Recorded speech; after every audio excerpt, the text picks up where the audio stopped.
The race to the White House is coming down to just a handful of states ahead on Face the State. Our political expert is weighing in on the role Ohio will play in the 2024 presidential election and what both candidates need for a path to victory. Plus, control of the U.S. Senate could come down to Ohio, coming up why the Buckeye State is playing a vital role on the national stage. And Governor Mike DeWine now criticizing efforts to overhaul the redistricting system in Ohio, ahead why he's against the latest ballot initiative by citizens, not politicians, and what the group says is flawed with DeWine's new proposal.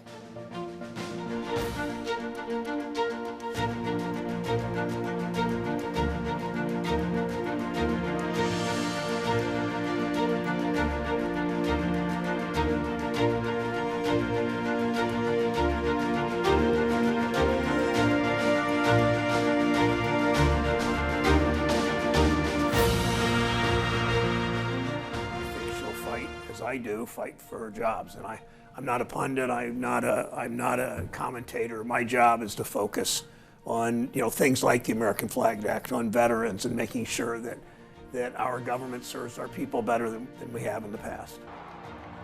That's Ohio's U.S. Senator Sherrod Brown telling Face the State why he's throwing his support behind Vice President Kamala Harris. Right now, the presumptive Democratic presidential nominee is continuing her campaign across the country, visiting major swing states along the way, all as we head into an extremely close and competitive November election.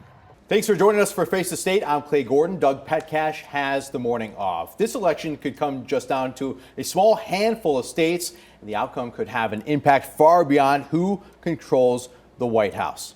Now, that's why we are joined now in studio with our political expert, David Niven. David, thanks for coming in. My pleasure. He's a political science professor at the University of Cincinnati. Now, David, we want to start with this first thing. Let's talk about the larger picture with this election. In just a moment from now, we'll be covering that. But the election is really coming down to just a few swing states. You see them right here in the gray. And you'll notice, though, Ohio is in red here. So my main question to you right now is, do you think former President Donald Trump has this locked up? Well, the short answer is yes. Okay. When people voted largely on economics in Ohio, then Ohio was the ultimate competitive state because we have a very diverse economy for manufacturing, agriculture. This is a state that's economy looks a lot like America. But when people are voting demographics, Ohio doesn't really look like America in that regard, really favors the Republicans. And you've seen Democrats have not been able to make any headway statewide in the last presidential elections. You said it favors Republicans. Is it competitive at all? Well, Democrats need it to be a little bit competitive because, of course, the U.S. Senate race. So there'll still be a full, party operation in the state. People are going to be coming and knocking on your doors. You're going to see the TV ads. But it's not going to be the presidential elections that folks remember, from the Obama era or the Bush era when you couldn't go a week without seeing a presidential candidate in the state. We're not going to reach those heights anymore. So we know the number to win is 270. So let's take a look at the bigger picture right now over the presidency. Now, CBS News says 6 of the 7 battleground states are still a toss-up. And we're talking Arizona, Georgia, Michigan, Nevada, Pennsylvania, Wisconsin. They say North Carolina here is leaning Republican. First of all, do you agree with that? I would say this is the ballpark here. Okay. Probably, from this map, you want to make Georgia a toss-up. Okay. And what you see then, of course, is it starts out really, really close. It starts out that this could go either way. Okay, so if the election was today, what are we thinking here? Well, the slight advantage for Democrats here is if they can simply take Wisconsin, Michigan, and Pennsylvania. It's 270. Yeah, they hit 270 right here. They win the election. Okay. They win the election on those 3 states. So for Democrats, they don't need to win a majority of these toss-ups. If they can win those 3, they win. So for Republicans, the scenario is a little bit more challenging. You're talking about having to sweep these 4 and add to that. So you said these 4 right here, right? So if you sweep those 4, look where you are. You're at 268. You still need to add 1 more state. Okay. So the bottom line is in these competitive states, Democrats probably have a minor advantage in terms of there's more paths for Democrats to 270 than there are for Republicans. So we are talking battleground states. We know everyone's hitting these hard. What do you foresee happening in the few weeks to come here? Right. Well, the race has a major shakeup in, obviously, the replacing of President Biden with Vice President Harris. And what you saw, frankly, with President Biden is all these states, battleground polls looked weak. Every single one. Not only wasn't there a path to victory, there wasn't even a path to, a pulse in the race. And so obviously everything has changed here. What we're seeing, and think about what we have here. This is Democratic governor. An awful lot of these are places where the Democratic Party has a good base to work from.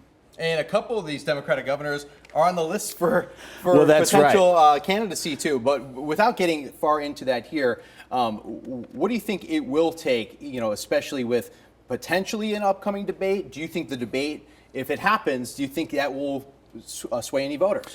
Well, one of the really odd things about this particular election is, Kamala Harris is known but not all that well defined. She's been on the stage, people know her as a presence, but she has not been heard from nearly as much as you would normally have in a national candidate for the presidency right now. So it's wide open in terms of her introduction, both in terms of debates, but everything that her campaign does is potentially breaking new ground. This is like introducing a new character in a TV show or something. There's a lot of open space for her right now. Could you say the same thing for the Republican side? Obviously here in Ohio, we know J.D. Vance very, very well, but it appears that nationwide, not many people know him yet. Well, certainly. J.D. Vance was not well known nationwide. He wasn't even that well known statewide. But the rollout's been a little bumpy. He's one of the rare vice presidential candidates who has unfavorable numbers, and they're getting worse over time. So they really need a reset. And I think it was very interesting. One thing that Donald Trump said this week when asked if J.D. Vance was ready to be president, he said, "Well, the vice president doesn't matter very much." It's all about the president, right? Yeah. Which is that's almost the answer Eisenhower gave when asked to cite something useful that Richard Nixon had ever done. Well, give me a week and I'll think of something. All right, so we went through a couple scenarios here. Give me the doomsday scenario of what needs to happen and really change up this map a little bit. All right. So you look at this and we have a pretty competitive field here. It could go either way. But think about 3 states that the Democrats won last time and could win again. Wisconsin, Michigan, Pennsylvania. On this map shows them getting to 270, they win. But getting to 270 relies on the way that Nebraska divvies up its electors. It gives 1 per congressional district. So if the Democrats don't get that elector, it's 269 for the Democrats, and if the Republicans sweep these 2 states, it's 269 for the Republicans. So this scenario, it's not necessarily likely, but it's a possibility. I mean, it's not outlandish to say this is the way it goes, in which case the entire election would be decided by the House of Representatives. While some races across the country are closer than others, polls show it really comes down to 2 states, Ohio and Montana. Now, both incumbent senators are Democrats. And as you can see by the bottom of your screen, we are almost deadlocked here. There's 2 up for a vote here too. So David, walk me through the scenarios here and really what this means for the Senate. Well, you start from the Democrats right this moment have 51 seats effectively, Republicans 49. But one of those seats is West Virginia, where the Democrat Joe Manchin is retiring. So that is a certain loss for Democrats. So effectively consider this thing tied. It only stays tied if the Democrats win both Montana and Ohio. What's interesting about these 2 races is these are states Republicans won in the presidential election last time. States Republicans are favored to win in the presidential again. And so this is swimming upstream. These candidates need to perform where their party's not performing. So, I mean, incumbents, there's a good chance they get reelected, but it's not 100%, right? Well, think about this. The last 32 races statewide in Ohio, last 32, Republicans won 31 out of 32. So you'd say, all right, this looks pretty hopeless for Sherrod Brown. But Sherrod Brown was the one. He was the one Democrat who won out of those 32. So that is, almost the definition of a toss-up. What these 2 candidates have in common is John Tester and Sherrod Brown are so well defined. People know them and they feel like they know what they're about, who they stand for. So that's how they've gotten this far. They're winning on who they are, not on what party they're in. So basically, whoever wins the presidential ticket, you're saying, doesn't always necessarily win the Senate either. Well, traditionally that would have been the way that the president would carry candidates forward. And most of these reds that you see and most of these blues that you see are likely to follow Senate and president, match up. But it's in these little bit of outliers where, that's where the uncertainty lies. And, here's a little extra factor here, of course. Whichever party does win the presidency gets the vice presidency, who's the tie-breaking vote. So if it's 50-50, the Senate will be controlled by whichever party won the White House. Lastly, let's bring it back here to Ohio. Obviously, tight race between Sherrod Brown and Bernie Moreno. What are your thoughts? I think what's been odd about this race is Moreno has been talking a lot about himself, been talking very personally, and I think for him, this should be a race about party. Party favors him. Sherrod Brown, this is where he wants to just talk about people. He wants to make this race Brown versus Moreno. Excellent. Well, David, I appreciate your time on this Sunday morning. Always great chatting with you, and you're just a wealth of knowledge for us, and I appreciate it. My pleasure. All right. Now, this November in Ohio, there will be other major races for voters to weigh in on, including one that's flying under the radar but has a big impact, the Ohio Supreme Court. This election, 3 seats are on the ballot. Right now, the court is a 4-3 Republican majority. But if Democrats win all 3 seats, they will hold the court's majority for the first time since the 1980s. Here's who's on the ballot. Democrat Justice Michael Donnelly is running for re-election against Republican Megan Shanahan. The other seat is a battle between 2 incumbents. Democrat Justice Melody Stewart is trying to keep her seat as Republican Justice Joseph Dieters is leaving his seat to challenge her. By him leaving his seat, that means Democrat Lisa Forbes and Republican Dan Hawkins are competing for the 1 spot. Ohio is among only just a few states where it's possible for voters to flip partisan control of the Supreme Court. Already, activists in major parties are gearing up for an intense and expensive campaign. Also on the ballot is a constitutional amendment to overhaul Ohio's redistricting system with the goal to end gerrymandering in our state. It's a proposal we've told you about for months, and now Governor Mike DeWine is speaking out against it. 10 TV's Tara Jabor reports what the governor says he wants done instead. Governor Mike DeWine boldly speaking out against the Citizens Not Politicians constitutional amendment on the ballot in November to change the way maps are drawn. That amendment, if passed, would create a group of 15 citizens to create the maps instead of politicians. The group would be split between Democrats, Republicans, and independents. If this ballot proposal were to be adopted, Ohio would actually end up with a system that mandates,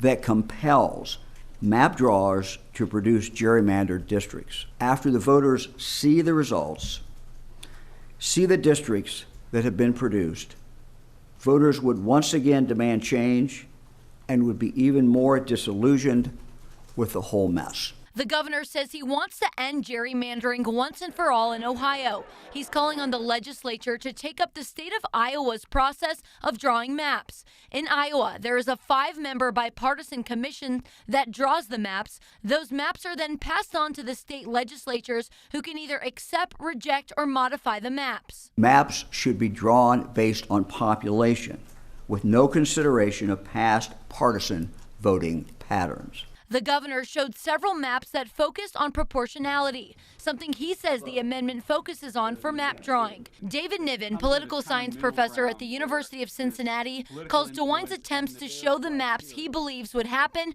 is a, quote, distraction tactic. This is not the way maps are actually drawn. And we know we have states where competitiveness is a major theme, but the districts don't wind up looking like crazy zigzagging monsters. The fundamental idea of this constitutional amendment is to take power away from politicians and give it to regular people. Tara Jabor reporting. We brought the concerns the governor made about the proposed amendment to the group behind it all, Citizens Not Politicians. And they say the governor is simply wrong. He's horribly misinformed about this amendment. He is trying to claim that it's going to be about party affiliation and red and blue. That's not what it's about. It's about getting politicians out of the map drawing room and making citizens in charge of map drawing.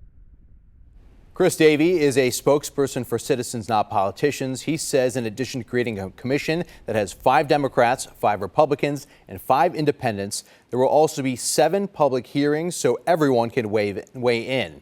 Davey says this fix is needed here in Ohio. Obviously, what we have doesn't work. The governor has said that. He repeated that yesterday. And in fact, he has said many times that it didn't work because politicians were still in charge. So we have a solution here that's going to fix that. Citizens Not Politicians says DeWine's proposal to install a system similar to Iowa's is not going to solve the issue. They say in that system, lawmakers still have the final say on district maps, which is what the group is trying to avoid. The amendment needs a simple majority support from voters to pass in November. Ohio getting closer to selling recreational marijuana, and we're following the money. Coming up on Face the State, how much more it will cost you to buy marijuana because of taxes and where those tax dollars will go. Plus, a possible solution to the housing crisis, the new technology that's building a house in Columbus for the first time, and how it could drive home costs down. Stay with us.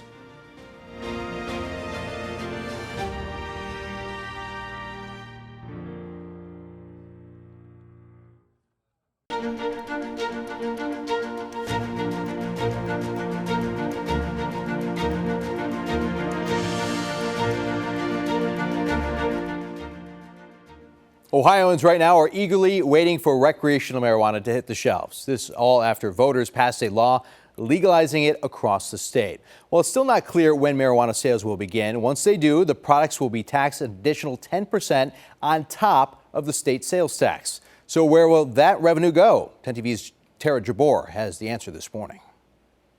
If you plan on buying recreational marijuana, you'll have to pay a lot more taxes on those goods compared to something you would buy at the grocery store. Let's say you spend $50 at a recreational marijuana store. First, you'll have the state sales tax of 5.75%, then an additional 10% tax from the state. Your total now $57.87 at least, plus any other additional taxes. So where does that money go? In issue 2, it was decided the money will go into 4 funds. 36% will go towards Cannabis Social Equity and Jobs Fund, another 36% to host Community Cannabis Fund, 25% to Substance Abuse and Addiction, and 3% to the Division of Cannabis Control and Tax Commissioner Fund. The state estimates between $176 and $200 million will be collected from these sales. Representative Bride Sweeney says the Cannabis Social Equity and Jobs Fund is one of the most important because it will benefit minorities who were hurt by the criminalization of marijuana in the past. First and foremost, that money will be set aside to encourage and allow minority participation to actually benefit, make a living, and have a good paying job and be a business owner within this space that often has left behind minorities. The money being allocated towards addiction, something Rep. Sweeney says is underfunded. We do not have enough mental health experts in this state, and these dollars can help actually make sure that we are growing that field. She thinks sales will begin in Ohio before the legislature gets back into session in November. And the Division of Cannabis Control says there will be no single day when these sales begin. They say they will issue the licenses and then it'll be up to the retailer. Reporting in Columbus, Tara Jabor, 10 TV News. Passed. Thank you, Council President. That's all I have at this time. And with that, Columbus City Council officially approved its updated zoning code for the first time in 7 decades. It's a process that's taken months, but now it's over. 10 TV's Carly Dion continues our coverage and dives into what exactly these changes are. I think what we heard today is that the will of the people was listened to. Columbus City Council voting unanimously in favor of making significant changes to its zoning code for the first time in 70 years. The new code will rezone more than 12,000 parcels along a 140-mile stretch of the city's major corridors, which in turn will allow for more mixed-use businesses and housing, something this rapidly growing city desperately needs. We simply do not have enough homes for all of the people who are here, let alone those who are coming. Affordable Housing Alliance of Central Ohio Executive Director Carly Booz says the housing market is in a pressure point right now, saying the lack of housing is in part contributing to the lack of affordability. It costs more to rent a home or to buy a home than a lot of our families are able to afford. There were fewer housing units built in Columbus last year than the year before, and that's not a trajectory that we can continue on, as it really contributes to making existing housing more expensive. The new zoning changes also include sustainability efforts like adding landscaping for certain areas and street trees for larger developments. It also eliminates minimum parking requirements for developers. While many people are on board with the changes, some have their reservations. The proposal is an improvement over what we have right now. I think there are some components of it that we have concerns with. Northwest Columbus resident Monica Tuttle sharing her concerns with council tonight, saying there are some uses that will now be allowed in her area that have not previously, including car washes, something many have fought against over the years. Meanwhile, other residents like Jonathan Beshears feel these changes still aren't enough to address the housing issue. And I think that we need to open up in some of the future initiatives to open up the zoning in a lot of other areas so that we can start to construct more housing units all over the city. The city worked closely with the community to get feedback throughout this process, something Councilmember Doran says will continue. But ultimately, we know that there are other issues that have been identified throughout this process that ultimately we're going to have to keep working on. And I think over the next year, we're going to take up some of those issues. Carly Dion reporting. The changes will go into effect August 28th. However, Councilmember Doran says there won't be changes overnight. Rather, we'll start seeing some results over the next 2 to 4 years. Bringing more affordable housing to Central Ohio, still ahead here on Face the State, the new creative solution to an old problem in our community.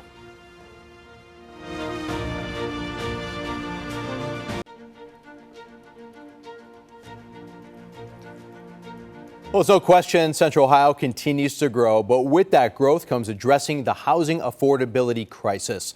And right now, creative methods to solve the issue are in the works. 10 TV's Kristen McFarland gives us a close-up look at the first 3D printed home underway in Columbus and how this could impact our housing market. I spoke to the contractor in charge of 3D printing this home here in Linden. He says he hopes it changes the way houses are built and brings more affordable housing to Columbus. Layer by layer, a large machine pushes a concrete mix out, following the shape of a home. So for them to pick Columbus to do it, can't get no better than that. For the first time ever in Columbus, Ohio, a 3D printer is on scene to build a home. Right across the street from it, we get to see everything firsthand. We get to meet the people that built it. Mayo McKinday, an Ohio contractor, in collaboration with the city, is in charge of building this Linden home. McKinday says 3D printing has many benefits compared to the normal process of building a home. Less cost, less material, less manpower. The material is also equipped to withstand weather conditions, says McKinday. The city is looking forward to integrating the new technology to help create more affordable homes. Looking at places like Austin, Texas, where they've done a lot of this type of work, we believe that this is an opportunity to stand things up quickly at a very cost-effective way. This is one of the areas that needs a lot of help with housing affordability, and we've seen these prices skyrocket, in the last couple of years. Instead of 30 people building a home in 1 to 2 months, McKinday says using the 3D printer, the structure can be built within 1 week using only 4 people. Awesome, because it's new. It's history. While the industry is still relatively new, contractors say house pricing should go down significantly. We can estimate about $150,000 to $200,000 for something between 850 square footage house like this to about 1,200 square footage. This home is slated to be completed by the end of August or September. In Columbus, Kristen McFarland, 10 TV News. Truly amazing you could print anything these days. Well, thank you for joining me on Face the State this week. I'm Clay Gordon. Doug Petcash will be back to join you next Sunday morning at 11:30.